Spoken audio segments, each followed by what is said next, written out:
สวัสดีพี่น้องตอนนี้ก็ใช้เมียตัดเล็บให้เนาะอ่าเมียคนงามตัดเล็บให้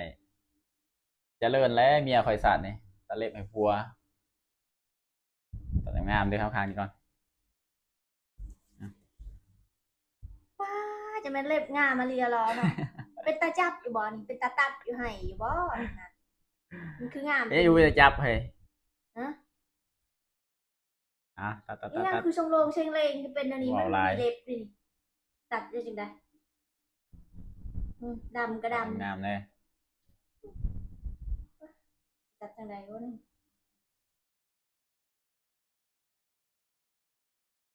ตัดถึกศีลเลยถืออิหยังฉีดอยู่ตลาดเขาขายถือจังซี่อ่าเนี่ยคอยพี่น้องตั้งแต่เอากันมา2 ปีนี่เนี่ยครั้งแรกแล้วนี่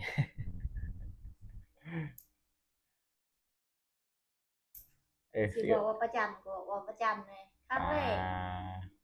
ว่าเป็นตาตัดอยู่ให้บ่นี่โอ้ลองเบิ้งอ่ะโอ้คันเล็บงามก็ไข่อยู่แล้วงามเลยบ่ก็ย้อนมีอันเล็บสิตัดก็ย้อนบ่งามแล้วเลยจะให้ตัดให้กันงามให้เสียตัด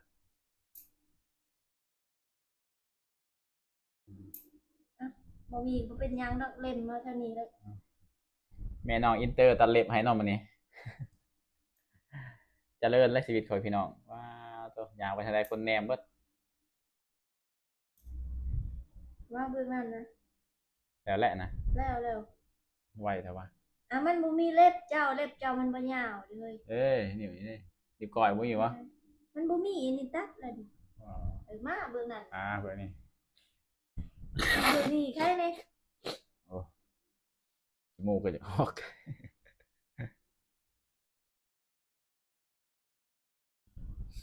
ตัดเล็บให้ผัวได้บุญเด้อเขาว่าบ่เห็นบ่ให้ข่อยไปเห็นคลิปตัวหนึงฮะแม่ใหญ่นะแล้วว่าข่อยไปหาครูบาเนาะว่าเป็นหยังชีวิตคือบ่ดีขึ้นจักเทื่อว่าครูบาเลยว่าให้เจ้ากราบผัวเด้อไม่ออกว่าให้กราบผัว เสาแรงบ่ประมาณนี้แหละให้กราบเสาแรงเนาะเราคิดในใจว่าบ่มีทางให้กราบพัวน่ะค่อยยอมตายดีกว่าแล้ววะว้าเราประวัติชีวิตเราเนาะสุดท้ายเราก็ฟื้นเฮ็ดเนาะเพราะว่าชีวิตเราล่มจมแห้งอะไรแบบเฮ็ดหยังก็บ่ขึ้นบ่นั่นน่ะตอนนั้นฟื้นเฮ็ดแล้วลองเบิ่งลองเว้ากับผัวข้อยสิลองกราบเจ้าลองเบิ่งเด้อเฮ้ยว่าเพราะว่าครูบาบอกให้ข้อยนี่กราบเจ้าว่าคันอยากเฮ็ดหยังให้ชีวิตดีขึ้นนะให้กราบผัวว่ะผัวก็ให้เรากราบแหละปกติเราสิด่าผัวเก่งเนาะแม่ใหญ่นะด่าผัวจนผัวนี่ย้านนะแม่ใหญ่ด่าเก่งจนผัวนี่บ่กล้าเว้าเนาะอย่าจมลายเจ้าเออจมลายอะไรบ่มีชีวิตชีวานำเขาด่าผัวลองกราบเบิ่งวันนี้ประมาณเดือนหนึงหรือปีหนึงแล้ววะโอ้ยพี่น้องเอ้ยบ่เชื่ออย่าลบหลู่เด้อว่ามันดีแท้ไดดีแท้พี่น้องเอ้ยการที่เฮากราบผัวเนี่ยเนาะมันเฮ็ดให้แบบว่าเฮ็ดให้อิหยังเขาเอิ้นบารมีเฮาดีขึ้นเนาะประมาณนี้แหละตัดเล็บขานี่เฮ็ดให้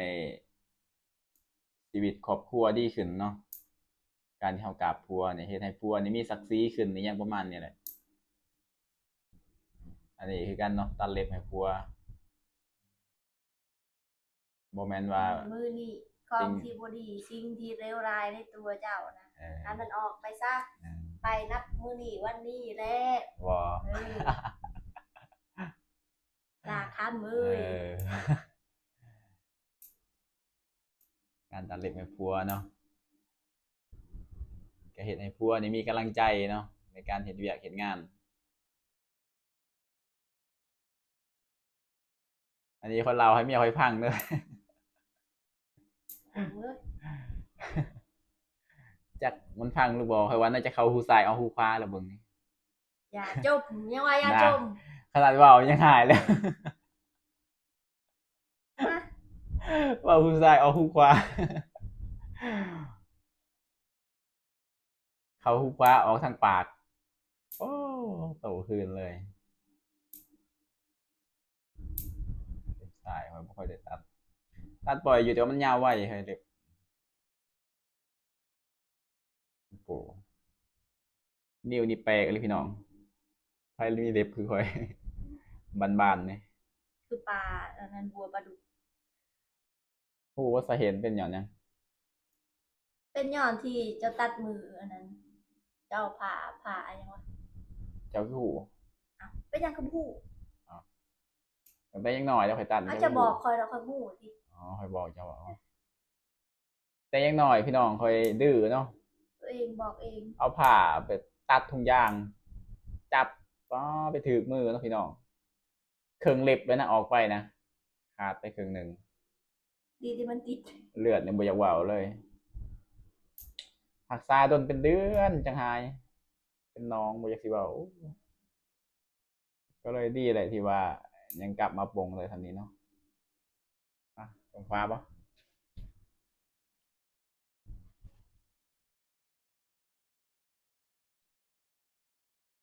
อันนี้บ่ตัดลายปานใดแต่บ่ตัดจำเลย บ่จ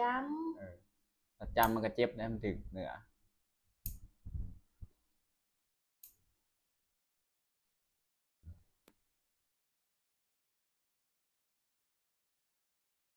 นี่อะจำปานใด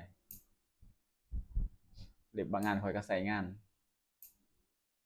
เอาไว้เก้าเว้ย ตัดโลนหมดเก้าบ่ได้ตายแล้ว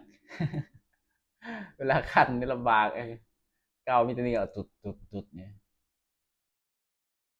ำยุงกัดเขาเลย ตัดเอา สายตาเขาไม่อยากดีเลย ดูดี ดีลีเปิดไฟนี่ไม่อยากดีเลย แล้วพ่อจะมาปิดไฟเนาะ เป็นบ่คอยเห็ดอันนั้นมื้อนั้นเขายังเอาอันประตูปิดไว้เลยแปลว่ามันเข้ามาแบบมืดเลย อ๋อ เออหูแล้วนะอย่า อันนี้ดีเด้อเฮ้ย ใครกูหูแล้วนะ อย่าไปสะกิดคอยลาย ดีนะ ตัดเนื้อนี่ปะตัดคืนเลยป้อดึงเอาสีกเนื้อแหละอย่าดึงเอาทีละ ขาทางอ้อมบ่นี่เบิ่งนี่ขาทางอ้อมแล้วแท้ บ่ได้ขาทั้งอ้อมขาทั้งเป็นเลย